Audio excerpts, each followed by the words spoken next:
Director no note, director no lights, camera, action. Director no note. Okay sir, ಬೇರೆ sir actually ನೀವು ಮೀಡಿಯಾದಲ್ಲಿ ಇರುವಂಥವ್ರು ಅದು ಹಿಂದೆ ಒಂದು ಯೂಟ್ಯೂಬು ಚಾನಲಿಂದ ನಡೆಸಿದ ಸುಮಾರು ಜನ ಡೈರೆಕ್ಟರ್ಗಳನ್ನ ನೀವು ಇಂಟರ್ವ್ಯೂ ಮಾಡಿದ್ದೀರಾ. ಹೊಸಬ್ರಿಗೆ ನೀವು ನಾನು ಹೆಂಗೆ ಮಾಡ್ತೀನೋ ಹಾಗೆ ಅದಕ್ಕಿಂತ ತುಂಬ ಚೆನ್ನಾಗಿ ನೀವು ಮಾಡ್ತಿದ್ದೀರಾ ಆ್ಯಕ್ಚುಲಿ. ಸೊ ಈ ಡೈರೆಕ್ಟರ್ನ ಇಂಟರ್ವ್ಯೂ ಮಾಡಿದ್ಮೇಲೆ ಈಗ ನಿಮ್ಮದೇ ಸಿನಿಮಾ ಬರ್ತಿದೆ ಆ್ಯಕ್ಚುಲಿ,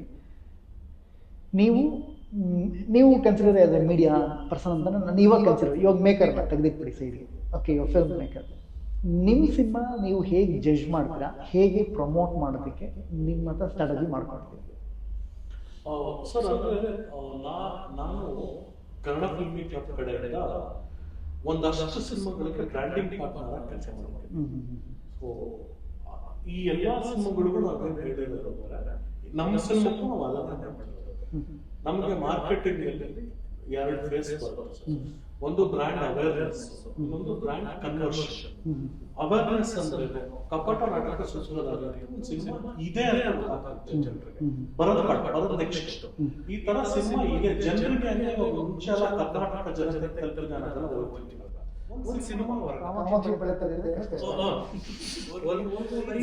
ಜನಕ್ಕಾದ್ರೂ ಗೊತ್ತಿರಬೇಕು, 5,000 ಬೇಡ, 3,000 ಜನಕ್ಕಾದ್ರೂ ಕಪಟ ನಾಟಕ ಸೂತ್ರಧಾರಿ ಅಂತ ಒಂದು ಸಿನಿಮಾ ಬರ್ತಿದೆ ಅನ್ನೋದು ಗೊತ್ತಾಗೋದು ಮೊದಲನೇ phase of marketing, brand awareness. ಎರಡನೇ ಫೇಸ್ ಬ್ರ್ಯಾಂಡ್ ಕನ್ವರ್ಷನ್, ಕ್ರೆಡಿಬಿಲಿಟಿ. ಈ 3,000 ಜನ ಗೊತ್ತಿದೆಯಲ್ಲ ನಮ್ಮ ಸಿನಿಮಾ, ಅದ್ರಲ್ಲಿ ಎಷ್ಟು ಜನ ಇವಾಗ ಬರ್ತಾರೆ, that is totally dependent on content, which is directly your trailer. ಇವಾಗ ಸಾಂಗ್ಸ್ ವರ್ಕ್ ಆಗ್ತಿಲ್ಲ, ಎಷ್ಟೇ ಚೆನ್ನಾಗಿದ್ರು ಪುಷ್ ಮಾಡೋದಲ್ಲೇ ವರ್ಕ್ ಆಗ್ತಿಲ್ಲ ಇವತ್ತು. So it is directly trailer, next word of mouth. ಇದು ಎರಡೇ ನನ್ನ ಅಬ್ಸರ್ವೇಷನ್ ಪ್ರಕಾರ. ಸೊ ನಾವು ನಮ್ಮ ಸಿನಿಮಾಕ್ಕೂ ಸರ್ ಬಜೆಟ್ ತರ್ತೀನಿ ಮಾಡೋಣ, ಜೋರಾಗಿ ಮಾಡೋಣ, ಸಿನಿಮಾಕ್ಕೆ ಎಷ್ಟು ಖರ್ಚು ಮಾಡಿರುತ್ತೆ ಅಂದ್ರೆ ಒಬ್ಬ ಹೊಸಬನಿಗೆ ಕನ್ನಡ ಇಂಡಸ್ಟ್ರಿಯಲ್ಲಿ ಎಷ್ಟು ದುಡ್ಡು ಹಾಕಿ ಮಾಡ್ತಾರೆ ಸರ್, ಅದಕ್ಕಿಂತ 5 ದುಡ್ಡು ಸಿನಿಮಾ ಹಾಕಿ. ಸೊ ಆದ್ರೆ ಒಬ್ಬ ಹೊಸಬನಿಗೆ, ಹೊಸ ಡೈರೆಕ್ಟರ್ಗೆ, ಹೊಸ ಆರ್ಟಿಸ್ಟ್ ಇಟ್ಕೊಂಡು ಇಷ್ಟು ಬಜೆಟ್ ಹಾಕಿ ಮಾಡಿದ್ರ ಅಂತ 4 ಜನ ಬೈಬೋದು ಅವ್ರಿಗೆ. ಬಟ್ ಅವರು ಒಂದು ಕಾನ್ಫಿಡೆನ್ಸ್ ಅಲ್ಲಿ ಬಂದು ಮಾಡಿದ್ದಾರೆ, ಇಲ್ಲ ಈ ಕಂಟೆಂಟ್ ಚೆನ್ನಾಗಿದೆ.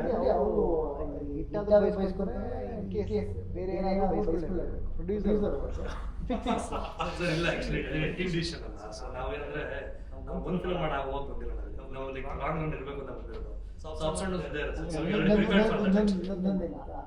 ಸಿನಿಮಾದೊಂದು ಸೀಕ್ರೆಟ್ ಇದೆ ಆ್ಯಕ್ಚುಲಿ, ಏನಂದರೆ ಯಾರು ಸಿನಿಮಾ ಇಂಡಸ್ಟ್ರಿಯಲ್ಲಿ ಕಂಟಿನ್ಯೂಟಿ ಇರ್ತಾರೆ ಅವ್ರು ಮಾತ್ರ ಲಾಂಗ್ ಟರ್ಮ್ ಪ್ರೊಡ್ಯೂಸರಾಗಿ ಉಳ್ಕೊತಾರೆ.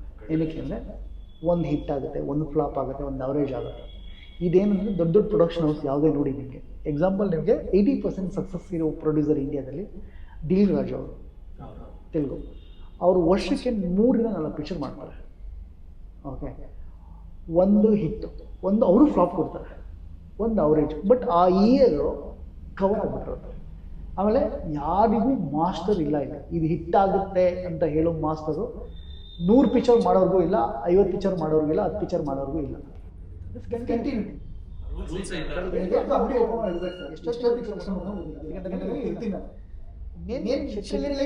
ಬರ್ಬೋದು. ಬಟ್ ನಾನು ಫಿಕ್ಸ್ ಬೆಳಿಗ್ಗೆ 6 ಗಂಟೆಯಿಂದ ನಾನು 8 ಗಂಟೆ ತನಕ ನಾನು ಅಂಗಡಿ ತೆರೆದಿರ್ತೀನಿ. That is called continuity.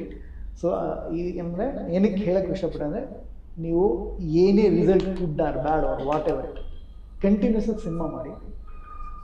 ಒಂದು ಸೆಗ್ಮೆಂಟ್ ನಿಮ್ಮ ಟೇಸ್ಟ್ ಪ್ರಕಾರ ನೀವು ಸಿನಿಮಾ ಮಾಡಿ ಸರ್. ಬಟ್ ಏನಂದರೆ ಈ ಸಿನಿಮಾಯಿಂದ ಒಂದು ಕಲಿತಿಲ್ಲ, ನೆಕ್ಸ್ಟ್ ಸಿನಿಮಾಗೆ ಈ ಸಿನಿಮಾದು ಏನೇನು ಮಾಡ್ತೀವಿ ಅನ್ನೋದನ್ನ ಗೇಜ್ ಮಾಡಿ, ಮತ್ತು ನೆಕ್ಸ್ಟ್ ಇನ್ನೊಂದು ಪಿಕ್ಚರಲ್ಲಿ ಹೊಸ ಪ್ರಾಬ್ಲಮ್ ಶುರು ಆಗಿರುತ್ತೆ. ಇವ್ರು ಸರಿ ಅನ್ಸಿದ ಪ್ರಾಬ್ಲಮ್ ನೆಕ್ಸ್ಟ್ ಪಿಕ್ಚರ್ ಅದು ಬೇರೆ ಆಗಿರುತ್ತೆ. ನೀವು ಅನ್ಕೊಂಡಿದ್ದು ನೆಕ್ಸ್ಟ್ ಪಿಕ್ಚರ್ ರಾಂಗ್ ಆಗ್ಬೋದು. ಸಿನಿಮಾ ಸರ್ಪ್ರೈಸೇ ಇದೆ.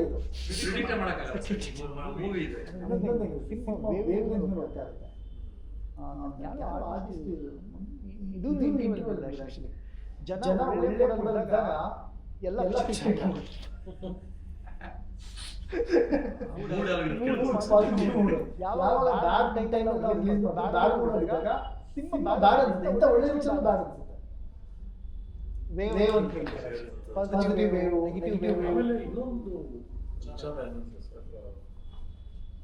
ನಾನು ರವಿ ಅವ್ರ ಜೊತೆ ಲಿಂಕ್ ಸಿನಿಮಾ ಪ್ರೊಡ್ಯೂಸರ್ ರವಿಚಂದ್ರ, ನಾನು ಅವ್ರು ಯಾವಾಗಲೂ ಚರ್ಚೆ ಮಾಡ್ತೀನಿ, ಡಿಸ್ಟ್ರಿಬ್ಯೂಟರ್ ಕೂಡ. ಅವ್ರು ಬ್ಲಿಂಕ್ ಸಿನಿಮಾಕ್ಕೆ ಸುಮಾರು ಖರ್ಚು ಮಾಡಿ ಸಿನಿಮಾ ಮಾಡಿದ್ದಾರೆ ಸರ್. ಸಿನಿಮಾ ರಿಲೀಸ್ ಆದ್ಮೇಲೂ ಅವ್ರದ್ದು ಒಂದು ಆರ್ಟಿಕಲ್ ಇರಲಿಲ್ಲ, ಯೂಟ್ಯೂಬರ್ ಒಂದು ಇಂಟರ್ವ್ಯೂ ಇರಲಿಲ್ಲ. ಪ್ರೊಡ್ಯೂಸರ್ ಸರ್ ಅವರು, ನಿರ್ಮಾಪಕರು. ಸೊ ಅದೇ ಆ ಕಲ್ಚರ್ ನಾವು ಚೇಂಜ್ ಮಾಡ್ಬೇಕು ಸರ್. ಇವಾಗ ನೀವು ಎಷ್ಟೊಂದು ಹಿಟ್ ಸಿನಿಮಾ ನೋಡಿ ಸರ್. ಕೃಷ್ಣನ್ ಪ್ರಣಯ ಸಖಿ ಪ್ರೊಡ್ಯೂಸರ್ ಯಾರು ನನಗೆ ನಿಜವಾಗ್ಲೂ ಗೊತ್ತಿಲ್ಲ, ನಂಗೂ ಗೊತ್ತಿಲ್ಲ ಸರ್. ಕಿರಿಕ್ ಪಾರ್ಟಿ ಪ್ರೊಡ್ಯೂಸರ್ ಗೊತ್ತಿಲ್ಲ, ರಕ್ಷಿತ್ ಶೆಟ್ಟಿ ಜ್ಞಾಪಕ ಇದೆ ವಿನಃ ಪ್ರೊಡ್ಯೂಸರ್ ಯಾರು ಗೊತ್ತಿಲ್ಲ ಸರ್. ಒಂದು ರೂಲ್ ಇದೆ, ನೆಗೆಟಿವ್ ಆನ್ಸರ್ ಹೇಳ್ತೀನಿ. ದೇವಸ್ಥಾನಕ್ಕೆ ಹೋಗ್ತೀರಾ, ದೇವ್ರ ವಿಗ್ರಹನ ನೋಡ್ತೀರಾ, ಕೆತ್ತನೆ ಯಾರ ಹತ್ರ ಕೇಳಿದಿರಿ? ಶಿಲ್ಪಿ ಗೊತ್ತಿರಲ್ಲ, ಶಿಲ್ಪಿ ಗೊತ್ತಿರಲ್ಲ. ಗೊತ್ತಾಗ್ಬೇಕಲ್ವಾ ಸರ್? ಆಕ್ಚುಲಿ ನಾನು ಪ್ರತಿ ಸರಿ ದೇವಸ್ಥಾನಕ್ಕೆ ಹೋದಾಗಲೂ ಆಕ್ಚುಲಿ ನನಗೇನು ಕೆಟ್ಟ ಕಾನ್ಸೆಪ್ಟ್ ಬರುತ್ತೆ ಅಂದರೆ, ಈ ಯಾವುದೇ ಈಗ ಸೇರ್ಮೆ ಕಟ್ಟಿರೋನು ಸೇರ್ಮೆಗಳು ಮನೆ ಹಾಳಾಗಿ ಹೋಗ್ಲಿ. ಆಕ್ಚುಲಿ ಈ ಪಾರ್ಕಲ್ಲಿ ಗೌರ್ಮೆಂಟ್ ದುಡ್ಡಲ್ಲಿ ಹಾಕಿರೋ ಬೆಂಚಸ್ ಮೇಲೆ ಮಾನ್ಯ ಲೋಕ ಸದಾಶಿವರು ಎಕ್ಸಾಕ್ಟ್ಲಿ ಇವ್ರ ಮೆಂಬರು ಅಂತ ಹಾಕಿರ್ತಾರೆ. ಆ ದೇವಸ್ಥಾನದಲ್ಲಿ ಆ ದೇವಸ್ಥಾನ ಕಟ್ಟಿರೋನು ಮೂರ್ತಿ ಮಾಡೋ ಶಿಲ್ಪಿ. ದಯವಿಟ್ಟು ಇದ್ರ ಮುಖಾಂತರ ನಾನು ಏನಕ್ಕೆ ಇಷ್ಟಪಡ್ತೀನಿ ಅಂದರೆ, ಆ ದೇವಸ್ಥಾನದ ಮೇಲೆ ಅಟ್ಲೀಸ್ಟ್ ಒಂದು ಬೋರ್ಡಲ್ಲಾರು ಅವ್ರ ಹೆಸರು ಹಾಕ್ಲಿ ಅಂತ. ಹೀಗೆ ಸಿನಿಮಾದ ಈ ವಿಚಾರಕ್ಕೆ ಬಂದ್ಬಿಟ್ಟು ಇವಾಗ ಅಯೋಧ್ಯ ಆದ್ಮೇಲೆ ಅವೇರ್ ಆಗಿದೆ. ಶಿಲ್ಪಿ ಎಷ್ಟೋ ದೇವಸ್ಥಾನ ಗೊತ್ತಿರಲ್ಲ, ಯಾಕಂದ್ರೆ ನಮಗೆ ಮೇಕರ್ ನಮಗೆ ಗೊತ್ತಿರುತ್ತೆ ಆ ಮೂರ್ತಿ ಎಷ್ಟು ಚೆನ್ನಾಗಿ ಕೆತ್ತಿದೆ ನೋಡ್ರಿ, ನಮಗೆ ದೇವಸ್ಥಾನ ಎಷ್ಟು ಚೆನ್ನಾಗಿ ಮಾಡೋದು ನೋಡ್ರಿ ಅಂತ. ಸೊ ಆಮೇಲೆ ಎಷ್ಟೊಂದು ಮೀಡಿಯಲ್ಲಿ ಇದನ್ನ ಪಾಲಿಸಿ ಮಾಡ್ಕೊಂಡ್ಬಿಟ್ಟಿದ್ದಾರೆ ಸರ್. ನಾನೇ ಪ್ರೆಸ್ ರಿಲೀಸ್ ಕೊಟ್ಟಾಗ ಕೇಳ್ತೀನಿ, ಯಾಕೆ ನಮ್ಮ ಪ್ರೊಡ್ಯೂಸರ್ ಬಗ್ಗೆ ಬರ್ದಿಲ್ಲ ಅಂತ. ಇಲ್ಲ, ಪ್ರೊಡ್ಯೂಸರ್ ಬಗ್ಗೆ ಬರೆಯಲ್ಲ, ಪ್ರೊಡ್ಯೂಸರ್ ಬಗ್ಗೆ ಕೂಡ ಕಮರ್ಷಿಯಲ್ ಏನು ಅರ್ಥವೇ ಆಗಲ್ಲ. ನಾವು ಎಷ್ಟು ರೇಂಜ್ ಅಲ್ಲಿ ಪುಷ್ ಮಾಡ್ತೀವಿ ಅಂದ್ರೆ ಯಾಕೆ ಬರೆಯಲ್ಲ? ಏನ್ ತಪ್ಪೇನು? ಆ ಮನುಷ್ಯ ದುಡ್ಡಾಗ್ತಿಲ್ವಾ? ಆ ಪ್ರೊಡಕ್ಷನ್ ಅದು ದುಡ್ಡಾಗ್ತಿಲ್ವಾ? ಆಮೇಲೆ ಇಂಟರ್ವ್ಯೂಸ್ ನೋಡಿ ಸರ್, ಸುಮ್ಮನೆ ಯೂಟ್ಯೂಬ್ ಅಲ್ಲಿ ತೆಗೆದು ದೊಡ್ಡ ದೊಡ್ಡ ಚಾನಲ್ ಒಂದು ಲಾಸ್ಟ್ 50 ಸಿನಿಮಾ ಇಂಟರ್ವ್ಯೂ ನೋಡಿ, 1 ಅಥವಾ 2 ಸಿನಿಮಾದಲ್ಲಿ ನಿಮಗೆ ಪ್ರೊಡ್ಯೂಸರ್ನ ಕೂರಿಸಿರ್ತಾರೆ. ಪ್ರೊಡ್ಯೂಸರ್ನ ಪುಷ್ ಮಾಡಲಿಲ್ಲ ಅಂದ್ರೆ ಹೆಂಗ್ ಮುಂದೆ ಬರ್ತಾರೆ? Very simple. ಇದು ನನ್ನ ಚಾನಲ್ ಉದ್ದೇಶನೂ ಅದೇ ಇದ್ದಿದ್ದು. ಆ್ಯಕ್ಚುಲಿ ಅಂದರೆ ಡೈರೆಕ್ಟರ್ ಮಾಡೋ ಉದ್ದೇಶ ಅಂದರೆ, ನಾನು ಸಿನಿಮಾ ಪಬ್ಲಿಸಿಟಿ ಮಾಡ್ಬೇಕಾದ್ರೆ ಕೆಲಸ ನನ್ನೇ ಕೂರಿಸಿಲ್ಲ. ಎಕ್ಸಾಕ್ಟ್ಲಿ ಡೈರೆಕ್ಟರ್ನೇ ಕೂರಿಸಿಲ್ಲ. ನೋಮ್ ನೇಮ್ಸ್ ಇದ್ದಾಗ ಸಿನಿಮಾದಲ್ಲಿ ಇದೊಂದು ಆಗುತ್ತೆ ಆ್ಯಕ್ಚುಲಿ ಡೈರೆಕ್ಟರ್ನೇ ಕೂರಿಸೋದಕ್ಕೆ ಹೀರೋ ಹೀರೋಯಿನ್ ಸಾಕು. ಹೀರೋ ಹೀರೋಯಿನ್ ಸಾಕು ಅವ್ರಿಗೆ. ಅಂದರೆ ವಿಷಯ ಏನು ಅಂದರೆ, ವಿಷಯ ಬೇಕಿಲ್ಲ, ವ್ಯೂಸ್ ಬೇಕು. ಓಕೆ, ಮೊದಲನೇದು ಹೆಂಗೆ ಗೊತ್ತಾ? ಆಕ್ಚುಲಿ ಇದು ಅವೇರ್ ಆಗಬೇಕಾಗಿರೋದು ಯಾರು ಗೊತ್ತಾ? Producer, director. ಗುರು ಸಿನಿಮಾ ನಾನು ಚಾನಲಿಗೆ ನೀವು ಕಾಸು ಕೊಡೋದು, ಹೀರೋ ಹೀರೋನ್ ಕಾಸು ಕೊಡೋಲ್ಲ. ನಾನು ಫಸ್ಟ್ ಗುರು. ಸಿನಿಮಾ ನಾಳೆ ಹಿಟ್ ಫ್ಲಾಪ್ ಎಲ್ಲ ಅನ್ಭವಿಸೋದು ನೀವು ಇಬ್ಬರೇ ಸರ್. ಕಲ್ಚರ್ ಬರ್ಬೇಕು ಸರ್. ಈಗ ಕಲ್ಚರ್ ಬರಲ್ಲ, ಅದು ಸ್ಟಾರ್ಟ್ ಮಾಡ್ಬೇಕು ನಾವು. ಆಕ್ಚುಲಿ ಅದು ಯಾರು ಬರಲ್ಲ. ನೋಡಿ ನೀವು ಬರ್ಬೇಕು. ಆಕ್ಚುಲಿ ಪ್ರೊಡ್ಯೂಸರ್, ಡೈರೆಕ್ಟರ್ ಬರ್ಬೇಕು ಸರ್. ಅದಕ್ಕೆ ನಾನು ಡೈರೆಕ್ಟರ್, ನಾನು ಪ್ರತಿ ವೀಕು ಎಲ್ರಿಗೂ ಹೇಳಿದ್ದೀನಿ ಸರ್. ಆಕ್ಚುಲಿ ಪ್ರತಿ ವೀಕು ಸಿನಿಮಾ ಡೈರೆಕ್ಟರ್ ಯಾರಿದ್ದಾರೆ, ಡೈರೆಕ್ಟರ್ ಒಬ್ಬರೇ ಬನ್ನಿ, ಇಂಟರ್ವ್ಯೂ ಮಾಡ್ತಾರೆ. ಯಾಕೆಂದರೆ ಪಿನ್ ಟು ಪಿನ್ ಡೈರೆಕ್ಟ್ರಿಗೆ ಮಾತ್ರನೇ ಡಿಕೋಡಿಂಗ್ ಗೊತ್ತಿರುತ್ತೆ, ಬಿಟ್ಟರೆ ಬೇರೆ ಯಾರು ಸರ್. ಇವತ್ತಿಗೂ ಎಷ್ಟೋ ಪ್ರೆಸ್ಸಿಗೆ ಗೊತ್ತಾಗದಿರೋ ವಿಷಯ ಡೈರೆಕ್ಟರ್ ಹತ್ರನೇ ಹೋಗ್ಕೊಂಡಿದೆ ಸರ್. ಅವ್ನು ಏನಕ್ಕೆ ಒಂದು ಸಿನಿಮಾ ಮಾಡಿರ್ತಾನೆ, ಅವ್ನು ಇವತ್ತಿನವರೆಗೂ ಯಾರಿಗೂ ಗೊತ್ತಾಗಲ್ಲ ಸರ್. ಅವ್ನು ಒಬ್ಬನಿಗೆ ಬಿಟ್ಟು ಆ ಡಿಕೋಡಿಂಗ್ ವಿಚಾರ ಡೈರೆಕ್ಟ್ರಿಗೆ ಮಾತ್ರನೇ ಗೊತ್ತು. ಹಾಗಾಗಿ ಡೈರೆಕ್ಟ್ರು ಒಂದು ಸಿನಿಮಾನ ಪ್ಯೂರಾಗಿ ಹೇಳ್ಬೋದು ಸರ್. ಪೆನ್ ಹಿಡಿಯೋದ್ರಿಂದ ಪೋಸ್ಟ್ ರಿವ್ಯೂವರೆಗೂ ಅವನ ಹತ್ರ ವಿಷಯ ಇರುತ್ತೆ ಸರ್, ಅಲ್ಲೇ ತನಕ ಇರುತ್ತೆ. ಬಟ್ ನಾವು ಯಾರು ಅದನ್ನ ಎಂಟರ್ಟೈನ್ ಮಾಡಲ್ಲ. ಬಟ್ ಕೆಲವೊಂದು ಮೀಡಿಯಾ ಹೌಸಸ್ ಇದಾವೆ, ಒಂದು ಆನರಬಲ್ ಎಕ್ಸೆಪ್ಷನ್ಸ್ ಇದೆ, ಅವ್ರ ಗೌರವ ಇದ್ದೇ ಇದೆ. ಓಕೆ, ಆ ಥರ ಒಂದು 10-20% ಬಿಟ್ರೆ 80% ಜನ ಸಂಭ್ರಮ ಬೇಕಷ್ಟೇ. ಹೌದೌದು. ನಿಮ್ ಪ್ರಚಾರನೂ ಬೇಡ, ಸಂಭ್ರಮ. ಕ್ಲಿಕ್ ಬೇಟ್ ಕೊಡಿ ಅವ್ರಿಗೆ, ಕ್ಲಿಕ್ ಬೇಟ್ ಕೊಡಿ, ಶೇರಬಲ್ ಕಂಟೆಂಟ್ ಕೊಡಿ, ಯಾರ ಬಗ್ಗೆನೋ ಬೈರಿ, ಏನೋ ಅನ್ನಿ. ಇಲ್ಲ ಯಾವ್ದೋ ಒಳ್ಳೆ ಹೀರೋಯಿನ್ ಇದ್ರೆ ಒಂದೊಂದು ಸಾಂಗ್ ಹಾಕ್ಬಿಡಿ, ಸಾಂಗ್ ಹಾಕ್ಬಿಟ್ಟು ಅವ್ರು ನಡ್ಕೊಂಡ್ ಬರೋದೇನೋ ಡ್ಯಾನ್ಸ್ ಮಾಡೋದು ಹಾಕ್ಬಿಡಿ. ಆದ್ರೆ ಫಿಲ್ಮ್ ಜರ್ನಲಿಸಮ್ ಅನ್ನೋದೇ ಇಲ್ಲ. ನೀವು ಇದಕ್ಕೆ ಹೇಳಲೇಬೇಕು, ಜರ್ನಲಿಸ್ಟ್ ಧೈರ್ಯವಾಗಿ ಮಾತಾಡ್ಬೋದು. ಸೊ ಅಗೇನ್ ಡಿಸ್ಕ್ಲೇಮರ್ ಏನಂದ್ರೆ ಎಲ್ರು ಅಲ್ಲ, 20-30% ಆನರಬಲ್ ಎಕ್ಸೆಪ್ಷನ್ಸ್ ಇದ್ದೇ ಇದೆ. ತುಂಬಾ ಕ್ವಾಲಿಟಿ ಜರ್ನಲಿಸಮ್ ಮಾಡುವಂತ ಜರ್ನಲಿಸ್ಟ್ ಇದ್ದೇ ಇದ್ದಾರೆ. ಅವ್ರನ್ನ ಗೌರವಾನ್ವಿತವಾಗಿ if we keep them out of the discussion for ನಾವು, ರಿಮೈನಿಂಗ್ ಮೆಜಾರಿಟಿ ಏನಿದಾರಲ್ಲ ಸರ್, ನಮ್ಮ ಕಷ್ಟಗಳು ಬೇಡ ಅವ್ರಿಗೆ. ಇವಾಗ ಕನ್ನಡ ಇಂಡಸ್ಟ್ರಿ ಜನ ಬರ್ತಿಲ್ಲ, ಕನ್ನಡ ಇಂಡಸ್ಟ್ರಿ ಡೌನ್ ಫಾಲ್ ಇದೆ, ಒಳ್ಳೆ ಸಿನಿಮಾ ಮಾಡಿ ಅಂತ ಎಲ್ಲ ಪ್ರೆಷರ್ ತಂದು ಡೈರೆಕ್ಟರ್ ಮೇಲೆ ಹಾಕಿದ್ರೆ, ಪ್ರೊಡ್ಯೂಸರ್ ಮೇಲೆ ಹಾಕಿದ್ರೆ, ಅದೇ ಸರ್ ಒಳ್ಳೆ ಸಿನಿಮಾ ಮಾಡಿ ಕವರೇಜ್ ಕೊಡಿ ಅಂದ್ರೆ ಪ್ಯಾಕೇಜ್ ಕೊಡು ಅಂತಾರೆ. ಒಳ್ಳೆ ಸಿನಿಮಾ ಮಾಡಿ ಒಂದು ಪೋಸ್ಟ್ ಹಾಕು ಅಂದ್ರೆ ಇಷ್ಟು ಕೊಡು ಅಂತಾರೆ. ಒಳ್ಳೆ ಸಿನಿಮಾ ಮಾಡಿ ಇದೇನೋ ಒಂದು ಸೆಗ್ಮೆಂಟ್ ಕೊಡಿ ಅಂದ್ರೆ ಇಷ್ಟು ಲಕ್ಷ ಅಂತಾರೆ. ಸೊ ಈ ಈಕೋ ಸಿಸ್ಟಮ್ ಅಲ್ಲಿ ಎಲ್ರದ್ದು ಜವಾಬ್ದಾರಿ ಆಗುತ್ತಲ್ವಾ. ಸೊ ಅಂದ್ರೆ ಕನ್ನಡ ಇಂಡಸ್ಟ್ರಿನ ನಾವು ಹೊಸಬ್ರಾಗ ನಾವೇನ್ ಅಂದ್ರೆ ನಾವೇನ್ ಒಳ್ಳೆ ಸಿನಿಮಾ ಮಾಡ್ಬೋದು ಅಷ್ಟೇ. ಬಟ್ ಒಂದ್ 4 ಜನಕ್ಕೆ ತಲುಪಿಸಿ ಒಂದ್ ಎಂಟೈರ್ ಬಿಸ್ನೆಸ್ ಮಾಡೆಲ್ ಚೇಂಜ್ ಆಗಕ್ಕೆ ಎಲ್ರು ಕೈ ಜೋಡಿಸ್ಬೇಕಾಗುತ್ತೆ. ಕೆಲವ್ರು ಜೋಡಿಸ್ತಿದ್ದಾರೆ, ಕೆಲವ್ರು ಓಪನ್. ಇವಾಗ ಫಾರ್ ಎಕ್ಸಾಂಪಲ್ ನೀವಿರ್ಬೋದು, ಇಲ್ಲ ನಮ್ದು ಇನ್ನೊಂದು ಕನ್ನಡ ಫಿಲ್ಮ್ ಕಮ್ಯುನಿಟಿ ಅಂತ ಒಂದು ಪೇಜ್ ಇದೆ, ಸ್ನೇಹಿತರು ಅವ್ರು ಇರ್ಬೋದು, filmy corner, NKM, face of Bangalore, ಇಲ್ಲ ಒಂದಷ್ಟು ಮೀಡಿಯಾ ಹೌಸಸ್ ಇರ್ಬೋದು, ಪ್ರಿಂಟ್ ಮೀಡಿಯಾಗಳಿರ್ಬೋದು. ಒಂದಷ್ಟು ಜನ ಮುಂದೆ ಬಂದಿದ್ದಾರೆ. ಇಲ್ಲ ಧೀರಜ್, ನೀವೇನೋ ಮಾಡ್ತೀರಾ, ನಿಮ್ ಜರ್ನಿ ನಾವು ನೋಡಿದೀವಿ, ನೀವೇನೋ ಸೆನ್ಸಿಬಲ್ ಆಗಿ ಮಾಡಿರ್ತೀರಾ, ನಿಲ್ತೀವಿ ಅಂತ ಸಪೋರ್ಟ್ ಮಾಡ್ತಿರೋ ವರ್ಗ ಒಂದಿದೆ. ಬಟ್ ಇನ್ನೊಂದಷ್ಟು ವರ್ಗ ನೀವು ಪ್ಯಾಕೇಜ್ ಕೊಟ್ರೆ ಏನ್ ಬನ್ನಿ ಕೂತ್ಕೊಳ್ಳಿ, ನೀವೇ ಕಿಂಗು ಇಂಟರ್ವ್ಯೂ, ನೀವು ಪ್ಯಾಕೇಜ್ ಕೊಡ್ಲಿಲ್ಲ ಅಂದ್ರೆ ಎಲ್ಲ ಕಮರ್ಷಿಯಲ್ಸ್, ಕಮರ್ಷಿಯಲ್ ಬಿಟ್ರೆ ಬೇರೆ ಮಾತಾಡೋದು. ಇದ್ರ ಮಧ್ಯೆ ಒಂದು ಸಣ್ಣ ಜೋಕ್ ಇದೆ ಈ ವಿಚಾರವಾಗಿ. ಸಾರಿ, ಜೋಶಲ್ಲಿ ಏನೋ ಮಾತಾಡ್ತಾರೆ ಸರ್. ಟ್ರೂ ಸರ್, ಜೋಶ್ ವಿಷಯ ಇಲ್ಲ. ಹೊಸಬ ಉತ್ಸಾಹದಲ್ಲಿರ್ತೀನಿ, ತಪ್ಪು ಮಾತಾಡಿದ್ರೆ ಕ್ಷಮಿಸಿ ಸರ್. ಹಾನೆಸ್ಟೇ ಮಾತಾಡಿದ್ರೆ ತಪ್ಪೇನಿಲ್ಲ, ಇಟ್ಸ್ ಟ್ರೂತ್. ಓಕೆ, ಇದ್ರ ಮಧ್ಯೆ ಏನು ಅಂತ ಹೇಳಿದ್ರೆ, ಆ್ಯಕ್ಚುಲಿ ಒಬ್ಬ ಬರ್ತಾನೆ. ಆ್ಯಕ್ಚುಲಿ ಒಬ್ಬ ಬಂದ್ಬಿಟ್ಟು ಜರ್ನಲಿಸ್ಟ್ ಆಗಬೇಕು ಅಂದ್ಕೊಂಡಿದ್ದೀನಿ. ಆ್ಯಕ್ಚುಲಿ ಇನ್ನೊಬ್ಬ ಜರ್ನಲಿಸ್ಟ್ ಸಜೆಸ್ಟ್ ಮಾಡ್ತಾನೆ, ಫಸ್ಟ್ ಜರ್ನಲಿಸ್ಟ್ ಆಗು, ಫಿಲ್ಮ್ ಜರ್ನಲಿಸ್ಟ್ ಆಗು ಅಂತ ಹೇಳ್ತಾರೆ. ಏನಕ್ಕೆ ಅಂತ ಹೇಳಿದ್ರೆ, ಅವನು ಈಗ ಯೂಟ್ಯೂಬರ್ ಜರ್ನಲಿಸ್ಟ್ ಬಗ್ಗೆ ಹೇಳ್ತಾನೆ, ಪ್ರಾಮಾಣಿಕವಾಗಿ ಜರ್ನಲಿಸ್ಟ್ ಬೇರೆ. ಈಗ ಅವನು ಯೂಟ್ಯೂಬ್ ಜರ್ನಲಿಸ್ಟ್ ಆಗೋ. ಏನಕ್ಕೆ ಅಂದರೆ ನಿಮಗೆ ಫ್ರೀ ಕಂಟೆಂಟ್ ಸಿಗುತ್ತೆ. ಸಿನಿಮಾದವ್ರು ಜನ ಹೆಂಗಿರೋ ಥಿಯೇಟ್ರಿಗೆ ಜನ ಬಂದು ನೋಡಲ್ಲ, ನಿನಗೆ ಫ್ರೀ ಫುಟೇಜ್ ಕೊಡ್ತಾರೆ ಅವರು, ನಿಮಗೋಸ್ಕರ ಸಿನಿಮಾ ಮಾಡ್ತಾರೆ ಅವರು, ಮೀಡಿಯಾಗೋಸ್ಕರ ಸಿನಿಮಾ ಮಾಡ್ತಾರೆ. ಸೊ ನೀನು ಆ ಜರ್ನಲಿಸ್ಟ್ ಆಗ್ಬಿಡು ಅಂತ ಸಜೆಸ್ಟ್ ಮಾಡ್ತಾರೆ. ಸೀನಿ ಅವರು ತುಂಬ ದೊಡ್ಡ ಜರ್ನಲಿಸ್ಟ್, ಅಂದರೆ ರಿಟೈರ್ಮೆಂಟ್ ಆಗಿರುತ್ತೆ, ಅವ್ರ ಕೇಳ್ಕೊಂಡು ಹೋಗ್ತಾರೆ ಅವರು, ಹೊಸ ಜರ್ನಲಿಸ್ಟ್. ಏನಾಗ ಅವ್ರಿಗೆ ಅದೊಂದು ಫನ್ನಿ ಹೇಳ್ತಾರೆ ಅವರು. ಆ್ಯಕ್ಚುಲಿ ಫಿಲ್ಮ್ ಜರ್ನಲಿಸ್ಟ್ ಆಗೋ, ಜನ ಹೆಂಗಿರೋ ಥಿಯೇಟ್ರಿಗೆ ಬರ್ತಿಲ್ಲ. ಸೊ ಅವ್ರು ಸಿನಿಮಾ ಮಾಡೋದೇ ಮೀಡಿಯಾಗೆ ಕೊಡೋದಕ್ಕೋಸ್ಕರ ಸಿನಿಮಾ ಮಾಡ್ತಾರೆ, ಫುಟೇಜ್ ಕೊಡೋದು ಸಿನಿಮಾ ಮಾಡ್ತಾರೆ. ನೀನು ಅದೇ ಫುಟೇಜ್ ತೆಗೆಯೋದಂದ್ರೆ ನಿನ್ನ ಲೈಫಲ್ಲೂ ಆಗಲ್ಲ, ನಿನಗೆ ಫ್ರೀ ಫುಟೇಜ್ ಕೊಡ್ತಾರೆ. ಸರ್, ಈಗಲೂ ಇನ್ನೊಂದು ಥಿಂಗ್ ನಿಮ್ಮ ಹತ್ರ ಡಿಸ್ಕಸ್ ಮಾಡಬೇಕಲ್ಲ, ಆ್ಯಸ್ ಜರ್ನಲಿಸ್ಟ್ ಆಗಿದ್ರೆ ಪ್ರೊಡ್ಯೂಸರ್ ಜೊತೆ. ಈಗ ಇವತ್ತು ನೀವು ಸಿನಿಮಾ ಮಾಡಿದ್ರೆ ಸರ್, ನಿಮ್ಮ ಬಜೆಟ್ ಏನೋ ಒಂದು XYZ ಇದೆ. ಅದರಲ್ಲಿ ಈಗ ಸಿನಿಮಾ ನೀವು ಪ್ರಮೋಟ್ ಮಾಡೋದಕ್ಕೆ ಅಂತ ಎಷ್ಟು ನಿಮಿಷ ಫುಟೇಜ್ನ ಹೊರಗಡೆ ಬಿಡಕ್ಕೆ ರೆಡಿ ಇದ್ದೀರಾ? ಸೊ ಡೈರೆಕ್ಟರ್ ಹೇಳ್ತೀನಿ, ಈ ವಿಷಯ ಗೊತ್ತಿರುತ್ತೆ.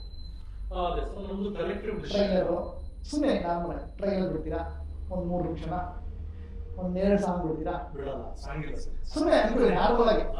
ನಾರ್ಮಲ್ ಒಂದು 2 ಸಾಂಗ, ಒಂದು 4 ನಿಮಿಷನ 10 ನಿಮಿಷನ. ಇದ್ರ ಮಧ್ಯೆ ಪೋಸ್ಟರ್ಸು, ಇನ್ನೊಂದು ಸಣ್ಣ ವಿಡಿಯೋ ಕ್ಲಿಪ್ಸು, ಮಣ್ಣು ಮಸಿ, ಈ ಥರದ್ದು ಬಿಡ್ತೀವಿ. ಒಂದು 15-20 ನಿಮಿಷ ಫುಟೇಜ್ ಇರುತ್ತೆ ಪ್ರತಿ ಸಿನಿಮಾದು. ಈಗ ನಿಮ್ದು ಎಕ್ಸಾಂಪಲ್ ಒಂದು 150 ಅವರ್ ಕಂಟೆಂಟ್, 150 ಮಿನಿಟ್ಸ್ದು ಅನ್ಕೊಳ್ಳೋಣ, 100 ಮಿನಿಟ್ಸ್ ಅನ್ಕೊಳ್ಳೋಣ. 100 ಮಿನಿಟ್ಸ್ ಅಂದರೆ 2 ಗಂಟೆ. ಸೊ ನೀವು 1,20,00,000 ಅನ್ಕೊಳ್ಳಿ, ಯಾವುದೋ ಒಂದು ಕಂಟೆಂಟ್ ಒಂದು. ಸೊ ನೀವು 20 ನಿಮಿಷದ್ದು ಹೊರಗಡೆ ಬಿಟ್ಬಿಡ್ರಿ, ಅಂದರೆ 20 lakhs ಕಂಟೆಂಟ್ ಫ್ರೀ ಕೊಟ್ರಿ. ಪಾಯಿಂಟ್ 20 lakhs rupees ಕಂಟೆಂಟ್ನ ನೀವು ಫ್ರೀ ಇಷ್ಟ ಆಯ್ತಾ ಗೊತ್ತಿದೆ ನಿಮಗೆ? ಸರ್, ಕೊಟ್ಟರೆಲ್ಲ ಜನ ಬರುತ್ತೆ. ನೋ, ಅಲ್ಲ ನೀವು ಸಿ ಇಲ್ಲೇ ಪ್ರಾಬ್ಲಮ್ ಇರೋದು. ಇದು ಅವರೇ ಆಗಿದೆ ಅಂತೀನಿ. ಸೊ 20 ನಿಮಿಷ ಫುಟೇಜ್ ನಾನು ನೋಡ್ತೀನಿ ಅಂದ್ಕೊಳ್ಳಿ ಸರ್. ನನ್ನ ಹತ್ರ ತರಕಾರಿ ಮಾರ್ಕೆಟ್ಗೆ ಹೋಗ್ತಿರ್ತೀನಿ, ಅಜ್ಜಿ ಅಲ್ಲೊಂದು ತರಕಾರಿ ಇರ್ತಲ್ಲ, ಆ್ಯಕ್ಚುಲಿ ತರಕಾರಿ ಕ್ಯಾರೆಟ್ ಇಟ್ಟಿರ್ತಾಳೆ, ಕಡಲೆಕಾಯಿ ಇಟ್ಟಿರ್ತಾಳೆ. ಕಡಲೆಕಾಯಿ ಅಜ್ಜಿ ಒಂದು ಕೊಡ್ತಾಳೆ, ಇಡೀ ಕೊಡಲ್ಲ. ನಾವಿವತ್ತು ಹೆಂಗೆ ಗೊತ್ತಾ, ಇಡೀ ಕೊಡ್ತಾ ಇದ್ದೀವಿ. ಅರ್ಥ ಆಗ್ತಿದೆ ಅನ್ಕೊಂಡು ಸರ್, ಇಡೀ ನಾವು ಒಬ್ರು ಕೊಡ್ತಾ ಇದ್ದೀವಿ. ಪ್ರಾಬ್ಲಮ್ ಇಲ್ಲ, ವ್ಯೂವರ್ಸು ಒಂದೇ ಕಡೆ ಇದ್ದಾರೆ, ಆ ಇಡೀ ನೋಡ್ತಿದ್ದಾರೆ, ಅಷ್ಟೇ ಗೊತ್ತಾಗ್ತಿದೆ ಅವರಿಗೆ. ಅವನಿಗೆ ನಿಮ್ಮ ಮೂವಿಗೂ ಸ್ಯಾಟಿಸ್ಫೈಡ್ ಆಗುತ್ತೆ. ಅವನಿಗೆ 20 ಮಿನಿಟ್ಸ್ ಫುಟೇಜು, ಇಂಟರ್ವ್ಯೂಗಳು, ಇದೆಲ್ಲ ಸ್ಯಾಟಿಸ್ಫೈಡ್ ಆಗುತ್ತೆ. ನಾವು ಅದನ್ನ ಮಾಡ್ತಿಲ್ಲ. ಓಕೆ, ನೀವು ಅವೇರ್ ಆಗಿದ್ದೀರಾ, ನೀವು ಅದನ್ನೇ ಹೇಳ್ತಾ ಇದ್ದೀನಿ. ಇವಾಗ ನಾನೇನೆ ಎಷ್ಟೊಂದು ಸಿನಿಮಾಗಳು ನೋಡ್ಬೇಕು ಅನ್ಕೊಂಡಿರ್ತೀನಿ ಅನೌನ್ಸರ್ ಆಗ. ಸಾಂಗ್ಸ್ಗಳು ನೋಡಾದ್ಮೇಲೆ ಜಡ್ಜ್ ಮಾಡ್ತೀನಿ, ಬೇಡ ಈ ಸಿನಿಮಾ ಹೋಗು. ಟ್ರೈಲರ್ ನೋಡಾದ್ಮೇಲೆ ಜಡ್ಜ್ ಮಾಡ್ತೀನಿ, ಬೇಡ ಈ ಸಿನಿಮಾ ಹೋಗು.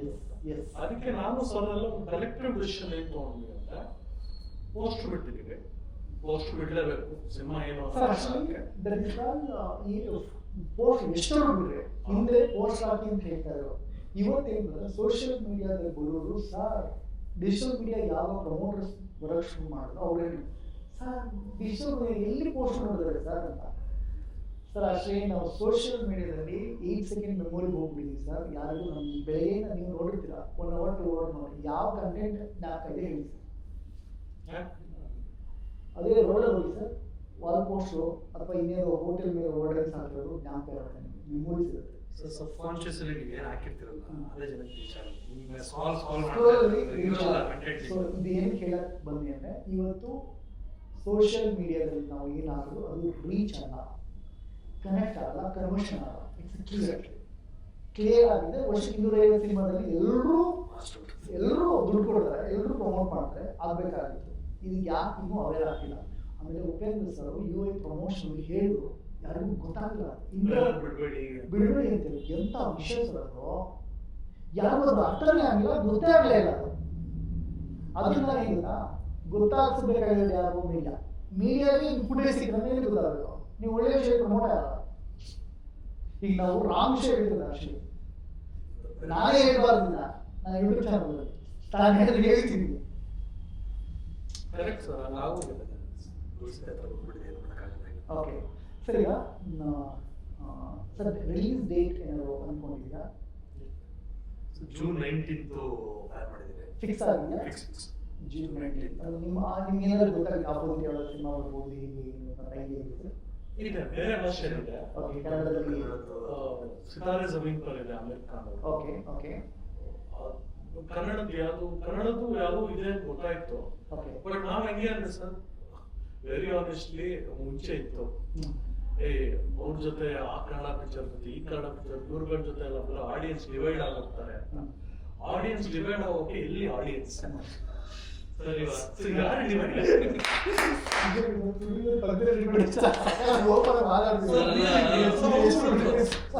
ಸರ್ 10 ಫಿಲಂ ಬರಲಿ, 10 ಫಿಲಂ ಒಳ್ಳೆ ಚೆನ್ನಾಗಿ ಒಳ್ಳೆ ಕಂಟೆಂಟ್ ಕೊಡಿ, ಬರ್ತಾರೆ ಜನ ಅಷ್ಟೇ. ನೀವು ಯಾವ್ದೋ ಕಂಟೆಂಟ್ ಕೊಟ್ಬಿಟ್ಟು ಜನ ಬಂದಿಲ್ಲ ಅಂತ ಹೇಳಿ ಬರ್ತಾರೆ ಜನ. ಕಂಟೆಂಟ್ ಕೊಡಿ, ಬರ್ತಾರೆ ಜನ. ಆಕ್ಚುಲಿ ಈ ಸಟೇ ಇಬ್ರು ನೋಡಿದ್ರೆ ಸಟೇ ಸಿನಿಮಾ ಮಾಡಿದ್ರೆ ನೀವು ಸೀರಿಯಸ್ ಆಗಿ ತಗೊಂಡೆ ಬಂದ ಆಗಿರಲಿ ಸಿನಿಮಾ ಹಿಂಗೆ ಇರಲಿ ಸರ್, ಎಂಟರ್ಟೈನಿಂಗ್ ಮುಗಿ ಬೀಳ್ತಾರೆ. ಓಕೆ ಸರ್, ಅದಾಗಲಿ. ಸರ್ ಅಲ್ಟಿಮೇಟ್ಲಿ ಕೊಡಾಸ್ಪತ್ರೆ ಬಗ್ಗೆ ಏನು ಕೇಳ್ಕೊಳ್ತೀರಾ ಸರ್, ಅಭಿಮಾನಿಗಳಲ್ಲಿ, ಆಡಿಯನ್ಸ್ಗೆ, ವೀಕ್ಷಕರಿಗೆ? ನನಗೆ ಫಸ್ಟ್ ಮಾತಾಡಿ ಅಂತ ಮಾತಾಡ್ತಾ ನಾವು ಯೋಚಿಸೋಣ ಅವರೇ ಹೇಳ್ಬೇಕು. ಏನಿಲ್ಲ, ಒಂದು ಒಳ್ಳೆ ಕಂಟೆಂಟ್ ನಾವು ಯಾವಾಗ ಡಿಪೆಂಡ್ ಆದ ಕಂಟೆಂಟ್ ಮೇಲೆ. ಸೊ ಕಂಟೆಂಟ್ ಒಳ್ಳೆ ಕಂಟೆಂಟ್ ಕೊಟ್ಟಿದ್ದೀವಿ. ಕಂಟೆಂಟ್ ನಿಮಗೆ ಅಂದ್ರೆ ಇಷ್ಟ ಆದರೆ ಎಲ್ಲ ಮಕ್ಕೋಗಿದೆ. It's of philosophy. ನಾವೇನೋ ಬೇರೆ ಥರ ನಾವು ಕ್ಲಿಕ್ ಮಾಡೋದು ಆ ಥರದೆಲ್ಲ ಇಲ್ಲ, ಓವರ್ ಆಗಿ ಸ್ಪೆಂಡ್ ಮಾಡೋದು ಆ ಥರ ಏನು ಮಾಡ್ತಿಲ್ಲ. ನಮಗೆ ಆರ್ಗಾನಿಕ್ ಮಾರ್ಕೆಟಿಂಗ್ ಮಾಡ್ತಾ ಇದ್ದೀವಿ. ಸೊ ಲಾಸ್ಟ್ ಟೈಮ್ ನಾವು ವಿಧಾನಸೌಧ ಮುಂದೆ ಹೋಗಿದ್ವಿ, ಒಳ್ಳೆ ಸೇವ್ ಕರ್ನಾಟಕ ಕ್ಯಾಂಪೇನ್ ಮಾಡಿದ್ವಿ. ಸೊ ನಾವು ಏನು ಆರ್ಗಾನಿಕ್ ಮಾಡ್ಬೋದು ಮಾಡ್ತಾ ಇದ್ವಿ. ನಾಳೆ ಒಂದು ಆಟೋ ಮೇಲೆ ಇಟ್ಕೊಂಡಪ್ಪ ಒಂದು ಕ್ಯಾಂಪೇನಿಂಗ್ ಮಾಡ್ತಾ ಇದ್ವಿ. ಸೊ ನಮ್ಮ ಚಿತ್ರಣ ಆರ್ಗಾನಿಕ್ ಆಗಿ ಏನು ಮಾಡೋದು ಮಾಡ್ತಾ ಇದ್ವಿ, ವೈಭವೀಕರಣ ಮಾಡೋದು ಆ ಥರದ್ದು ಮಾಡ್ತೀವಿ ನಾವು. ಸೊ ನಾವು ಅಷ್ಟೇ ಚಿತ್ರಣ ಅಷ್ಟೇ ಅದೇ ಥರ ರಿಯಾಲಿಟಿ ಚಿತ್ರಣ ಮಾಡಿರ್ತೀವಿ, ಒಂದು ಒಳ್ಳೆ ಕಂಟೆಂಟ್ ಮಾಡಿರ್ತೀವಿ.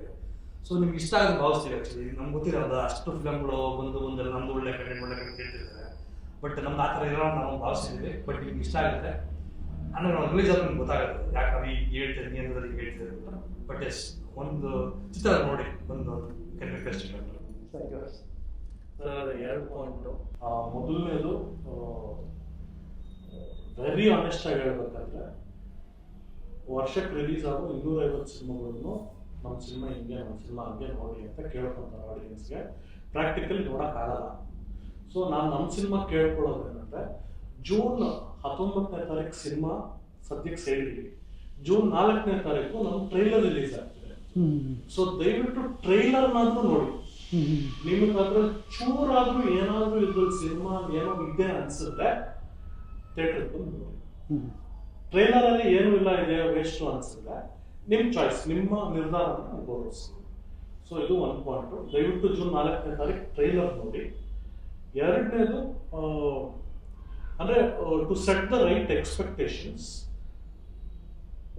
ಒಂದಷ್ಟು ಜನಕ್ಕೆ ಒಂದಷ್ಟು ವಿಚಾರಗಳ ಮೇಲೆ ಒಂದು ಕ್ಲಿಯರ್ ಒಪಿನಿಯನ್ ಫಾರ್ಮ್ ಮಾಡುವಂತ ಒಂದು ವಿವೇಚನೆ ಇರುತ್ತೆ, ಒಂದು ಮೆಂಟಲ್ ಇಂಟೆಲೆಕ್ಟ್ ಇರುತ್ತೆ. ಅಂಥವ್ರಿಗೆ ಮಾತ್ರ ಈ ಸಿನಿಮಾ ಸರ್. ನನಗೆ ಒಂದು ಸ್ವಂತ ಒಪಿನಿಯನ್ ಫಾರ್ಮ್ ಮಾಡೋ ಕೇಪಬಿಲಿಟಿ ಇಲ್ಲ ಅನ್ನೋರಿಗೆ ಈ ಸಿನಿಮಾ. ಸೊ ಆದ್ರೆ ಇವಾಗ ಯಾವುದೋ ಒಂದು ಜಾಗದಲ್ಲಿ 10 ಜನ ಸೂಪರ್ ಆಗಿ ದೋಸೆ ಸಿಗುತ್ತೆ ಹೋಗಿ ತಿನ್ನು ಅಂದಾಗ 11ನೇ ಹೋಗಿ ತಿಂದಾಗ ಅವ್ರಿಗೆ ಚೆನ್ನಾಗಿಲ್ಲ ಅನ್ಸುತ್ತೆ. 10 ಜನ ಚೆನ್ನಾಗಿದೆ ಅಂತಿದ್ದಾರೆ, ನಾನು ಹೆಂಗ್ ಚೆನ್ನಾಗಿಲ್ಲ ಅನ್ಲಿ ಅಂತ, ಚೆನ್ನಾಗಿದ್ದೀನಿ ಅಂತ ಹೇಳೋಂಗೆ ಈ ಸಿನಿಮಾ ಅಲ್ಲ. ಅವ್ನಿಗೆ ನಿಜವಾಗ್ಲೂ ಒಂದು ಸ್ಟ್ಯಾಂಡ್ ಪಾಯಿಂಟ್ ತಗೊಂತಾರಲ್ಲ, ಸ್ಟ್ಯಾಂಡ್ ಪಾಯಿಂಟ್ ತಗೊಳ್ಳೋರಿಗೆ ಈ ಸಿನಿಮಾ ಸರ್. ಅವ್ರು ನಮ್ಮ ಟಾರ್ಗೆಟ್ ಆಡಿಯನ್ಸ್. ಸೊ ವೀಕ್ಷಕರೇ, ನಿಮ್ಮೊಂದು ಸರ್ಪ್ರೈಸ್ ಇದೆ. ಆ್ಯಕ್ಚುಲಿ ಇದುವರೆಗೂ ನನಗೆ ಹೇಳಿಲ್ಲ. ಆ್ಯಕ್ಚುಲಿ ಡೈರೆಕ್ಟ್ರು ಆ್ಯಕ್ಟ್ ಮಾಡಿದ್ದಾರೆ ಈ ಸಿನಿಮಾಗೆ. ಅದು ಸರ್ಪ್ರೈಸ್ ಆಗಿ ನಾನೇ ಕೊನೆಗೆ ಉಳಿದೆ. ಅದ್ರ ಬಗ್ಗೆ ನನಗೇನು ಕೇಳಲ್ಲ ಅವರಿಗೆ, ಯಾಕೆಂದರೆ ಸರ್ಪ್ರೈಸ್ ಆಗಿತ್ತು. ಅವ್ರು ನೀವು ಸ್ಕ್ರೀನಲ್ಲೇ ನೋಡಿ. ಸೊ ಸರ್, ಇನ್ನೊಂದು ನನ್ನ ರಿಕ್ವೆಸ್ಟ್, ನಿಮ್ಮ ಫಿಲ್ಮಿಂಗ್ ಕ್ಲಬ್ ನಿಮಗೂ ಸಿಕ್ಕಾಪಟ್ಟೆ ಫ್ಯಾನ್ಸ್ ಇದ್ದಾರೆ, ಅವ್ರಿಗೆ ಈ ಚಾನಲ್ ನೋಡಿ ಅಂತ ಹೇಳಿ ಸರ್. ಫ್ಯಾನ್ಸ್ ಎಲ್ಲ ಯಾರು ಇಲ್ಲ. ಅರುಣ್ ನಮುಕ್ತ ಅವರು ನಮಗೆ ಸುಮಾರು ವರ್ಷದಿಂದ ಆತ್ಮೀಯರು. ಅವ್ರ ಜೊತೆ ನಾನು ತುಂಬಾ ಕ್ಲೋಸ್ಲಿ ನಾನು ಫಾಲೋ ಮಾಡಿದ್ದೀನಿ. ತುಂಬಾ ಪ್ಯಾಷನೇಟ್ ಫಿಲಮ್ ಎಂಥೂಸಿಯಾಸ್ಟ್ ಅವರು. ಸೊ ಡೈರೆಕ್ಟರ್ಸ್ ನೋಟ್ ಅನ್ನೋ ಪ್ಲಾಟ್ಫಾರ್ಮ್ ಆದಾಗಲೇ ನಾನು ಫೋನ್ ಮಾಡಿದ್ದೆ, ಸರ್ ನಿಮ್ಮ ಜೊತೆ ಸಿನಿಮಾ ಚರ್ಚೆ ಮಾಡೋದು ನೋಡೋದು ತುಂಬಾ ಚೆನ್ನಾಗಿರುತ್ತೆ ಅಂತ. ತುಂಬಾ ಡೀಪ್ ಆಗಿ ಚರ್ಚೆ ಮಾಡ್ತಾರೆ ಅವರು. ಸೊ ದಯವಿಟ್ಟು ಈ ಚಾನೆಲ್ನ ಲೈಕ್ ಮಾಡಿ, ಸಬ್ಸ್ಕ್ರೈಬ್ ಮಾಡಿ, ಫಾಲೋ ಮಾಡಿ. ನಿಮ್ಮ ಫ್ರೆಂಡ್ಸ್ಗೂ ಹೇಳಿ, ನಿಮ್ಮ ಕೋ ಫಿಲಮ್ ಎಂಥೂಸಿಯಾಸ್ಟ್ಗೂ ಈ ಚಾನೆಲ್ ಬಗ್ಗೆ ಹೇಳಿ. ಆ್ಯಂಡ್ ₹1 ಚಾರ್ಜ್ ಮಾಡಿದ್ರೆ ಒಂದು ಗುಡ್ ವಿಲ್ ಅಲ್ಲಿ ನಮ್ಮ ಹೊಸಬ್ರಿಗೆ ಸಾಥ್ ಕೊಡ್ತಾ ಇದ್ದಾರೆ. ಆ್ಯಂಡ್ ಈ ಥರ ಚಾನೆಲ್ಗಳು ಆ್ಯಕ್ಚುಲಿ ಬೆಳಿಬೇಕು. ದಯವಿಟ್ಟು ಎಲ್ಲ ಕಡೆ ಡೈರೆಕ್ಟರ್ಸ್ ನೋಟ್ ಅನ್ನೋ ಯೂಟ್ಯೂಬ್ ಚಾನೆಲ್ನ ಪುಷ್ ಮಾಡಿ. ಇದಕ್ಕೆ ಜಾಸ್ತಿ ಯೂಸರ್ ಬೇಸ್ ಬಂದು ಈ ಸಂಸ್ಥೆ ಜಾಸ್ತಿ ಸ್ಟ್ರೆಂಥನ್ ಆದಷ್ಟು ಹೊಸಬರಿಗೆ ಒಂದು ದೊಡ್ಡ ಶಕ್ತಿಯಾಗಿ ಬೆಳೆಯುತ್ತೆ ಈ ಸಂಸ್ಥೆ ಅನ್ನೋದು ನನ್ನ ಆಕಾಂಕ್ಷೆ ಆಗಿದೆ. ಇದ್ರ ಮಧ್ಯೆ ನನ್ನೊಂದು ರಿಕ್ವೆಸ್ಟು, ಅವ್ರದ್ದು ಫಿಲ್ಮಿಂಗ್ ಕ್ಲಬ್ ಅಂತಿದೆ, ಅವರು ದೊಡ್ಡ ದೊಡ್ಡ ಡೈರೆಕ್ಟರ್ನ ಇಂಟರ್ವ್ಯೂ ಮಾಡ್ತಾರೆ. ಹಾಗಾಗಿ ದಯವಿಟ್ಟು ನನ್ನ ಸಬ್ಸ್ಕ್ರೈಬರು ಅವ್ರ ಚಾನಲ್ ಸಬ್ಸ್ಕ್ರೈಬ್ ಆಗಿ ಅಂತ ನಾನು ನಿಮ್ಮಲ್ಲಿ ರಿಕ್ವೆಸ್ಟ್ ಮಾಡ್ತೀನಿ. ಬಿಕಾಸ್ ಆಫ್ ನಿಮ್ಮ ಶಕ್ತಿ ಇನ್ನಷ್ಟು ಪೊಟೆನ್ಷಿಯಲ್ ಕೊಡುತ್ತೆ ಅವರಿಗೆ. ಇನ್ನೊಂದು ಒಳ್ಳೊಳ್ಳೆ ಕಂಟೆಂಟು, ಇನ್ನು ದೊಡ್ಡ ದೊಡ್ಡ ಡೈರೆಕ್ಟರ್ಸ್ನ ಮತ್ತು ಸಿನಿಮಾಗೆ ಸಂಬಂಧಪಟ್ಟಿರೋ ವಿಚಾರ ಅವರು ನಾನೇನು ಮ್ಯಾಟರ್ ಮಾಡ್ತಿದ್ರು ಸೇಮ್ ಆಚೆ ಅಕ್ಕಪಕ್ಕದ ಮನೆಯ ಥರನೇ ಮಾಡ್ತಾ ಇದ್ದೀವಿ ನಾವು. ಸೊ ಕೊಲಾಬ್ರೇಷನ್ ಹೋಗೋಣ. ಇದೆಲ್ಲ ನಮ್ಮ ಮೂಲ ಉದ್ದೇಶ ನಿಮ್ಮನ್ನ ಎಜುಕೇಟ್ ಮಾಡೋದಕ್ಕೆ, ಇನ್ನೊಂದು ಸ್ವಲ್ಪ ಆಡಿಯನ್ಸ್ ಅಂತ ಹೇಳಿ ಕರ್ಸೋದಕ್ಕೆ, ನಾವೇನಾದ್ರು ತಪ್ಪು ಮಾಡಿದ್ದೀವಿ ಅಂತ ಕ್ಷಮೆ ಕೇಳೋದಕ್ಕೆ, ಒಳ್ಳೆಯ ಮಾಡಿದ್ರೆ ನಿಮ್ಮ ಜೊತೆ ಸೆಲೆಬ್ರೇಟ್ ಮಾಡೋದಕ್ಕೆ. ಇದು ಸೂತ್ರಧಾರಿ, ಕಪಟ ನಾಟಕ ಸೂತ್ರಧಾರಿ, ಕಪಟ ನಾಟಕ ಸೂತ್ರಧಾರಿ ಸೆಲೆಬ್ರೇಟ್ ಮಾಡೋಣ. ನಿಮ್ಮ ಜೊತೆ ಯಾವ ರಿಲೀಸ್ ಆಗುತ್ತೆ ನಾವೆಲ್ಲರೂ ಟೈಲರಿಗೆ ಹೋಗೋಣ. ಸೋಷಿಯಲ್ ಮೀಡಿಯಾದಿಂದ ಅವೇರ್ ಆಗಿ, ದೂರ ಆಗಿ, ಟೇಕ್ ಜೋಡಿ ಸಿನಿಮಾ ಸೆಲೆಬ್ರೇಟ್ ಮಾಡೋಣ. Thanks for watching. Love you all. Direct ನೋಟ್ಗೆ ಸ್ವಾಗತ, ಸುಸ್ವಾಗತ. ಮತ್ತೆ ಮತ್ತೆ ನೋಡ್ತಾನೆ ಇರಿ. Love you.